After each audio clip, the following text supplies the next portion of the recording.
여러분 훈련들 잘 하고 계십니까?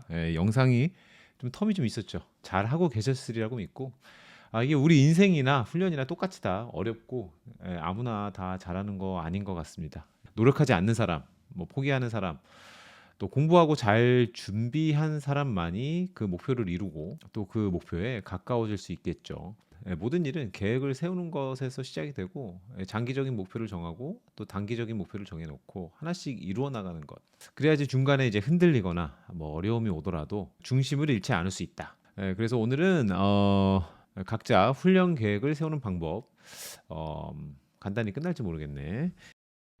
계획이라는 것은 도대체 어떻게 세우는지 한번 알아보도록 하겠습니다. 제 채널 보시는 분들은 다 30대, 40대, 50대가 거의 90%, 95% 정도 되시거든요.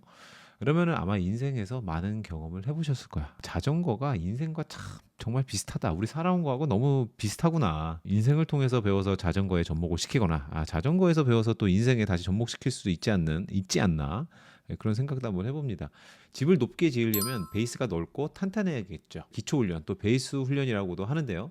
1년을 전체적으로 봤을 때 이 베이스 기간이 반 이상을 한다고 생각을 합니다. 굉장히 중요한 기간이고 정말 잘 다져 놓으면 후반으로 갔을 때 부상이나 좀 모티베이션이 떨어지는 거 없이 꾸준히 유지하게 만들어주는 그런 원동력이 될 수 있습니다. 그래서 이것을 이제 베이스라고도 얘기를 하고요. 자, 이제 슬라이드 뒤로 가면 이렇게 좀 세부적으로 가기도 하는데 처음에 이제 어떻게 나눌 거냐라고 얘기를 할 때 기초 훈련을 또 두 단계로 나눕니다.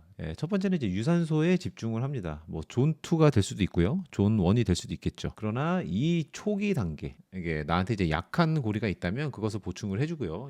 예를 들어서 근력 운동이나 지구력이나 유연성 같은 것들을 좀 보상을 해주고요. 그리고 동기부여도 좀 해주고 내가 어떻게 해야 되겠다. 어디 그란폰도에 참가하겠다. 뭐 어떤 목표를 정해놓고 뭐 FTP를 올리는 것도 좋겠죠. 그래서 이렇게 동기부여도 해주는 그런 기간이라고 생각을 하시면 좋겠고 후기 쪽에는 근력 운동이나 유연성 운동을 물론 동반을 하지만 유산소 훈련에 좀 더 집중을 합니다. 네, 존2나 뭐 스위스박 같은 템포 같은 존에 집중을 해주면서 초기 단계에서는 한 8대2로 부족한 연결고리 부분을 한 8 정도 가져갔다면 이거를 점차적으로 맞춰주는 거예요. 후기의 기간이 얼마가 될지는 내가 세팅하기에 따라서 틀리겠지만 조금 더 유산소에 좀 더 집중을 해주는 그런 단계라고 얘기를 할 수 있겠고요. 그리고 이제 빌드와 피크는 기술을 향상시킨다든지 아니면 뭐 특정 이벤트나 레이스에 맞는 그런 이제 최적화된 인터벌 훈련을 하는 것이 기본이고 팀 게임이면 호흡을 맞추는 기술적인 측면 이때 또 많이 하게 됩니다. 이 세 가지 과정 하나하나가 물론 다 중요한데 전에 말씀드린 것처럼 이 피라미드를 쌓는 과정, 이 집을 만드는 과정에서 베이스가 어느 정도 단단하지 못하면 그 다음 단계에 영향을 미치고 그 다음 단계에 영향을 미친 건 또 그 다음 단계에 영향을 미칠 수가 있어요. 내 원하는 목표를 달성하기가 좀 힘들어질 수도 있고 무리하게 달성하다 보면 예기치 않은 상황이 발생할 수도 있겠죠. 뭐 부상을 당한다든지 무리하다 보면 낙차 사고도 발생할 수 있고요. 면역력이 떨어져서 감기에 걸릴 수도 있고요. 물론 부상 이런 거에 정말 많은 변수에 노출이 되기 때문에 정말 플랜을 현실적으로 잘 잡아두고 그리고 하나하나 항상 얘기하죠. 그 휴식이 가장 중요하다고. 정말 몸이 필요한 만큼의 휴식, 그 최적화된 휴식을 취해주면서 가장 많은 훈련량을 소화하는 게 가장 효율적인 훈련 방법이죠. 그래서 우리가 계획을 세워야 되는 거예요. 그 계획을 세우기 위해선 많은 경험이 필요한 거고 내가 경험이 없다면 한국에 좋은 코치분들 많이 있으실 테니까 그럼 코치를 하혈하는 것도 정말 좋은 방법입니다. 내가 처음에 어떻게 할지 모를 때는. 저는 개인적으로 부상을 굉장히 싫어하고 부상을 당하지 않는 것이 가장 빨리 가는 길이라고 생각을 해요. 우리가 낙차 사고 하면 이 쇄골이 잘 부러지는데 쇄골만 부러지더라도 최소한 2주에서 길게는 석 달, 넉 달까지 쉬어줘야 되잖아요. 한 2주만 조금 넘어가도 이 정말 리셋이 강하게 옵니다. 한 달 정도 지나면 굉장히 많은 부분이 리셋이 되는데 연구 결과에는 한 달 정도 쉬었을 때 몇 퍼센트의 VO2 맥스가 떨어진다, 엔드런스가 떨어진다 이런 조사 결과도 있을 정도로 그 리셋 당하는 거에 굉장히 민감할 수밖에 없어요. 그러니까 그 부상을 당하지 않고 또 잔부상이라도 뭐 발목이 조금 불안한다든지 그러면 뭐 인대가 살짝 불편할 수도 있고요. 그리고 잘못된 자세로 너무 페달링, 너무 긴 시간, 장시간 뭐 존투를 뭐 2시간, 3시간씩 타는 경우, 아니면 조금 더 뭐 스위스팟을 뭐 1시간, 2시간씩 하는 경우, 그게 장기간으로 지속되면 인대나 근육에 무리가 될 수 있잖아요. 그러면은 그런 부상을 또 회복하는데도 2주에서 3주, 4주 이렇게 걸린단 말이에요. 그러면 내가 2개월, 3개월 정말 뭐 기초 베이스 기간이라든지 어느 부분에서든지 그 내가 쌓아왔던 거, 1년을 준비했던 것들이 모두 다 한꺼번에 무너질 수가 있기 때문에 그 부상을 가장 좀 경계를 하시면서 이렇게 훈련을 해나가시는 게 좋습니다. 그래서 부상을 당하지 않으려면 뭐 여러 가지 또 있습니다. 그런 이제 디테일한 거는 제가 뭐 인터벌이나 이런 영상을 통해서 좀 디테일하게 다룰게요. 오늘은 훈련을 이제 자기가 스스로 훈련 프로그램을 짜는 방법을 알려드리려고 합니다. 주입트 이런 거 그런데 보면 너무나 그냥 그냥 제너럴하죠. 너무 많은 대중에게 어떤 프로그램을 제공할 땐 일반화시키는 게 좋지만 정말 그게 정작 내 자신에게 적용을 시킬 때는 이거를 일반화의 오류라고 하죠. 그죠? 일반적인 기준은 나에게 맞지 않을 수가 있습니다. 그래서 일반적인 훈련 프로그램을 가지고 하되 나한테 맞는 약간의 조정을 한다든지 나한테 최적화된 훈련 프로그램을 내가 하기 위해서는 이런 자기가 좀 아는 것이 굉장히 중요해요. 우리가 이제 운동을 하는 궁극적인 목적은 단순히 건강을 위한 목적도 있겠고 어느 A라는 지점에서 B라는 지점으로 어떻게 하면 빨리 움직일 수 있을까라는 거잖아요. 근데 움직일 때 사용되는 에너지를 좀 더 효율적으로 사용할 수 있어야 하죠. 우리 몸은 음식을 소화해서 에너지로 전환을 합니다. 그리고 우리가 움직일 때 근육은 이완과 수축을 하게 되고 ATP는 근육의 이완과 수축을 하는데 에너지를 생성을 하죠. 그리고 우리는 근육의 움직임을 통해서 우리가 원하는 방향으로 움직일 수 있다. 이 결과로 해서 우리는 A에서 B로 움직이게 되고, 즉 우리가 섭취한 이 생체 에너지가 위치 에너지로 전환되는 것, 그리고 우리는 훈련을 통해서 그것을 얼마나 더 빠르게 효율적으로 해낼 수 있나, 그거가 이제 궁극적인 목적이라는 거죠. 이제 훈련의 모든 목적은 이렇게 생각하면 요겁니다. 그러니까 뭐 존투를 해라, 그것도 A에서 B로 좀 더 효율적이게, 좀 에너지를 좀 덜 쓰면서 효율적으로 쓰면서 가장 빠르게 움직이기 위한 훈련 방법이 되는 거고요. 스위스팟도 그거에 대한 한 가지 방법이 되는 거예요. 트레시홀드, 어떤 훈련 방법 여러 가지 형태로 얘기를 합니다. 그죠? 이 사람은 저렇게 얘기하고 저 사람은 저렇게 얘기를 하는데, 결국에는 우리가 생체 에너지를 위치 에너지로 변환시키는데 얼마나 효율적으로 하느냐, 그게 우리가 얘기하는 전부다라는 거죠. 모든 운동이 다 그렇습니다. 뭐 야구도 그렇죠. 공이 옵니다. 그러면 우리는 에너지를 통해서 스윙을 하죠. 그 스윙을 얼마나 간결하고 빠르고 정확하게 할 수 있느냐, 공을 맞출 수 있느냐, 타이밍을 맞출 수 있느냐, 그리고 배트의 어느 부분에 맞추느냐에 따라서 그 타구 스피드가 달라지겠고 타구의 각도도 나오는 거고, 그걸 얼마나 또 정확하게 그 찰나의 순간에 정확하게 맞출 수 있느냐는 또 기술적인 부분이 될 수 있겠지만, 결국에는 어떤 힘이나 스윙의 기술로 공을 이 부분에서 멀리 보내고 그 타구의 속도를 빠르게 하는 것이 목적이고요. 투수도 마찬가지죠. 내 손끝에서 떠나는 위치와 저 포스 밑에 닿는 위치까지의 거리, 그 거리를 얼마나 더 빠르게 이동을 하냐, 기술을 통해서 얼마나 더 변화무쌍한 공을 던지느냐에 따라서 좋은 투수와 나쁜 투수가 갈리는 거죠. 한 가지 더 예를 들면 컬링도 그렇죠. 그 컬링의 그 원반 그걸 보내잖아요. 컬링의 그 둥그런 그 냄비 같이 생긴 거 막 닦죠. 마찰을 줄여줍니다. 즉 효율적으로 갈 수 있게, 그리고 내가 원하는 길로 갈 수 있게, 그건 이제 기술일 거고 이제 많은 경험에서 나오는 어떤 노하우일 텐데, 마찰 에너지를 줄여줌으로써 좀 더 효율적으로 갈 수 있고 내가 원하는 방향으로 갈 수 있도록 만들어주는 거다. 이렇게 좀 생각을 하면 모든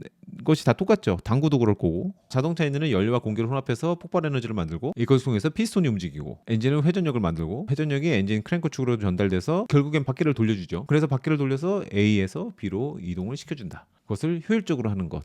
진기 엔진에서 컨버스천 엔진으로, 컨버스천 엔진에서 요새는 이제 전기차, 이제 모터로 전환되는 그런 시대가 온 거죠.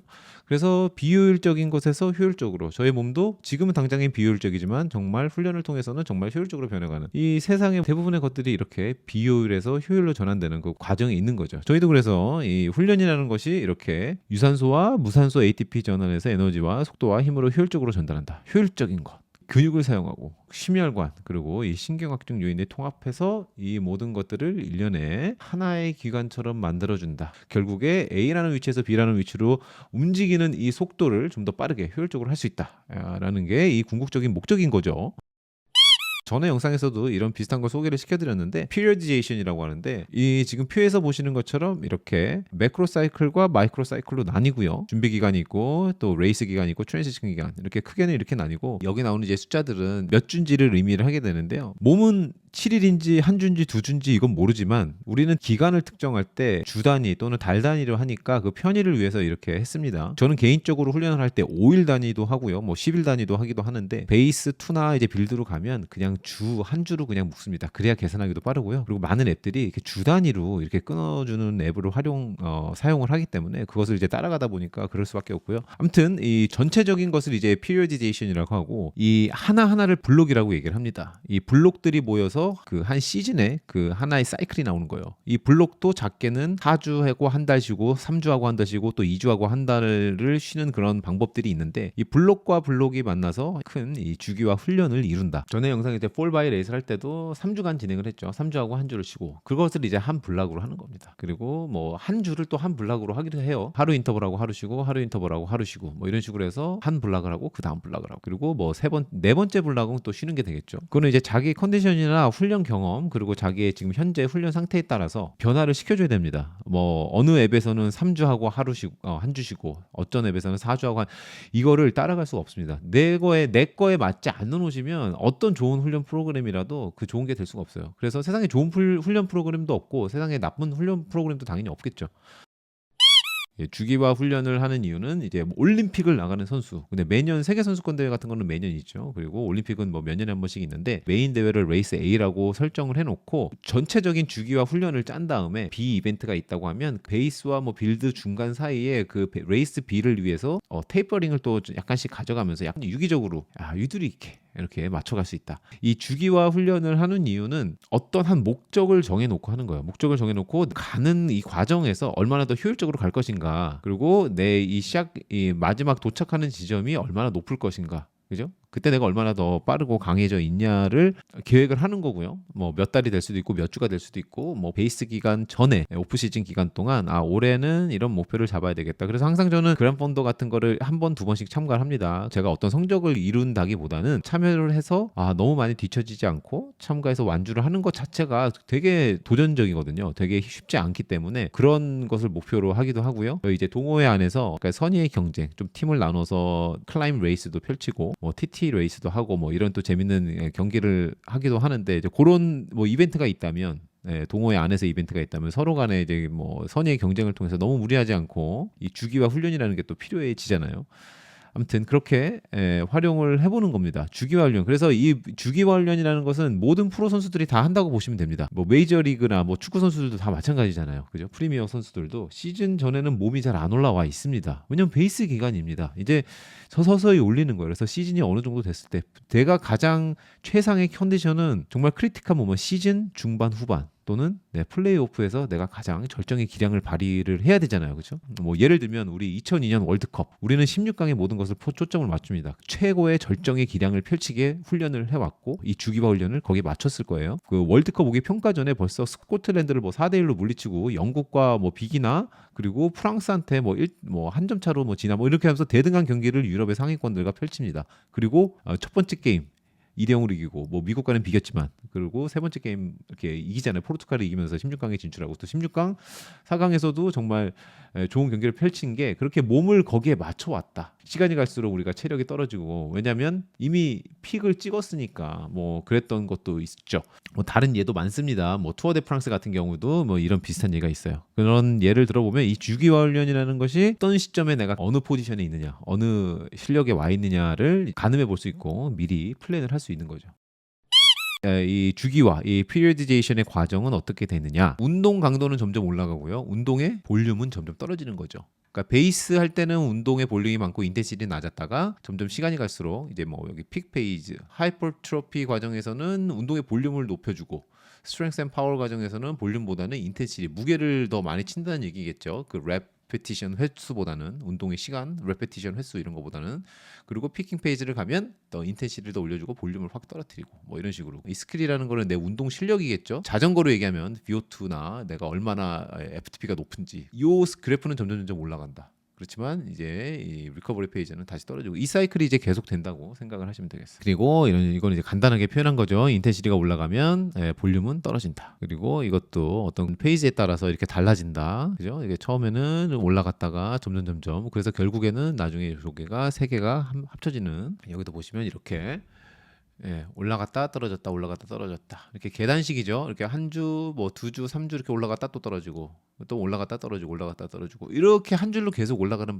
법은 없는 거죠. 이게 이제 피트니스 그래프고 위쪽 게 이게 패틱 피로도고 요 밑에 게 폼이죠. 얼만큼 여유가 있는지 이 피트니스에서 이 피로도를 뺀 게 이제 폼인데 이렇게 해서 이거 피트니스는 천천히 상승합니다. 이거는 42주 웨이리드 에버리지예요. 그리고 이거는 1주였나 14주인가 그런데 이거는 좀 더 즉각적인 거고요. 피로도는 내가 오늘 너무 힘들었더라도 하루 이틀 쉬면 피로도는 급히 하강을 하고 내 피트니스는 쉬더라도 그렇게 많이 떨어지진 않죠. 내가 그동안 해온 게 있으니까. 근데 피로도는 아무리 피곤하더라도 며칠 쉬면 금방금방 회복이 되니까 물론 나이에 따라서 달라지겠지만 이제 그 내가 몸이 좋아지는 거에 비해서 피로도는 확 올라갔다 확 떨어지고 몸이 좋아지는 것은 정말 꾸준히 조금씩 상승을 한다. 내려가는 것도 물론 천천히 하락을 하고요. 아까 처음에 말씀드린 것처럼 이 훈련도 인생하고 굉장히 비슷하죠. 계획을 우선에 잘 세워야 되고 계획을 잘 세웠으면 실천을 해야 되고 실천을 함에 있어서 미리 좀 더 준비된 사람 공부를 더 많이 한 사람은 좀 더 유리한 위치에 있을 거고요. 좀 더 실행을 함에 있어서 좀 더 잘 할 수 있겠죠. 그렇게 해서 실행을 했다고 칩시다. 우리가 어느 목표에 하나씩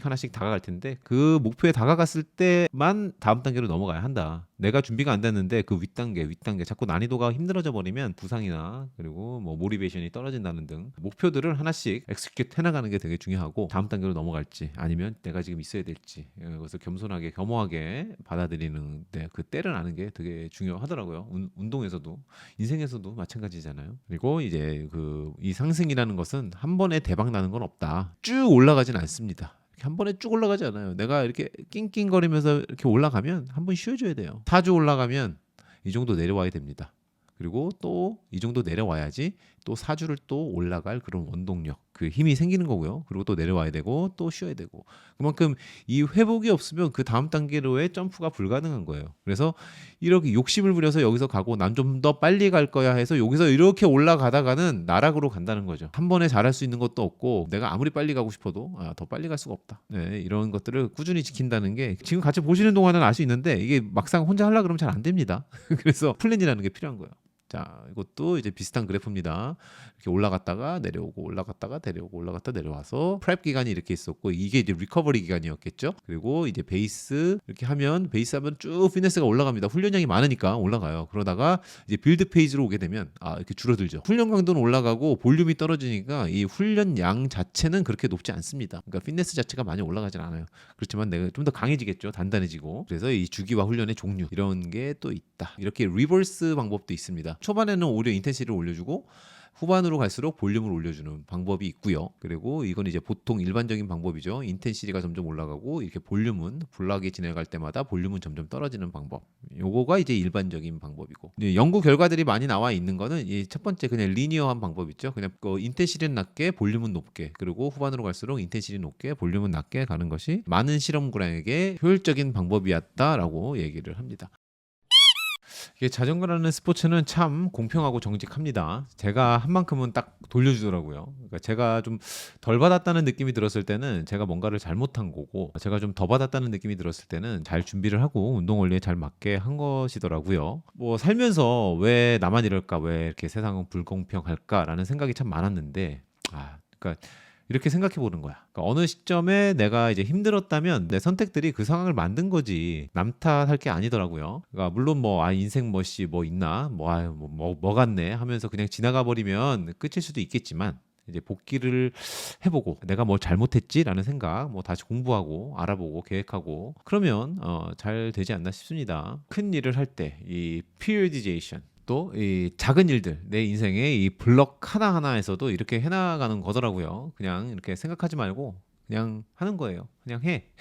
그냥 하면 이미 생각은 다 했잖아요. 나의 모든 능력을 동원해서 냉정하게 세운 계획 그 periodization이 있으니까 우리는 그 블락 하나하나만 보면서 앞으로 달려나가면 됩니다. 우리 인생도 그렇고 우리가 이게 훈련을 하는 것도 그런 맥락이더라고요. 그러니까 여러분들 즐기십시오. 인생도 즐겨야 한다고 하잖아요. 근데 즐기려면 잘하면 그 결과가 더 잘 나와서 재밌고 내가 준비한 대로 이루어져 나갈 때 재미를 느끼는 것 같습니다. 그러니까 그냥 많이 타면 돼. 그냥 자전거 즐기면 돼. 즐기면 되죠. 즐기는 방법이 한 가지만 있는 건 아니잖아요. 계획해놓고 즐기는 거. 저는 항상 그렇더라고요. 열심히 했는데 내 계획대로 되지 않고 어떻게 하다가 운이 좋아서 성공을 하잖아요. 성취를 이뤄내고 하면 그건 찝찝해요. 당장에 그것이 내 인생을 바꿔주진 않더라고요. 어떤 작은 결실이 있었던 거지 그 내 인생을 바꿀 만한 내가 원하는 목표에 도달하는 어떤 계속된 어떤 노하우나 그 원동력이 되지 못하더라고요. 그냥 우연히 발생한 거니까. 근데 그거보다 훨씬 작은 성취라도 계획한 대로 내가 계획해서 의도한 대로 성취를 이뤄내면 그때만큼 큰 희열과 재미가 없습니다. 보람도 크고요. 스트레스도 확 날아가고요. 그리고 나는 그 작은 성취를 통해서 배웠잖아. 이렇게 하면 되는구나. 그러면은 되면 더 큰 일을 할 때도 그런 방법과 노하우에 따라서 하게 되면 내가 이 큰 것도 이뤄낼 수 있겠구나라는 기대감, 이런 짜릿함, 이 마음이 뜨거워지는 그런 것들이 있습니다. 자전거를 통해서 그런 걸 되게 많이 배웠던 것 같아요. 그래서 연말이나 연초에 하는 것이 이 계획을 세우는 것입니다. 가슴이 웅장해집니다. 그러면서 이 자전거 계획 너무 쉽잖아요, 그죠? 그것에 내가 한 1에서 2를 투자했다면 그 나머지는 이 제 인생의 피리어디제이션, 내 인생의 뭐 분기별, 달별 이런 블락을 만들어서 하나하나씩 이렇게 성취해 나가는 것들. 그게 그런 이제 방식들을 이 자전거 훈련을 통해서 제가 배웠던 것 같아요. 그러니까 여러분들도 이 훈련을 한번 이런 식으로 한번 해보십시오. 재밌습니다. 뭐 이렇게 제 영상 보시면서 이 훈련 영상을 여지껏 보신 분들은 다 이미 아실 것 같아요. 그렇지. 자전거엔 인생이 녹아 있지라는 생각을 아마 동의하지 않을까 싶습니다. 자, 그럼 여러분 아무튼 다음 시간에는 또 다른 비슷한 다음 영상으로 찾아뵙겠습니다. 자, 안녕.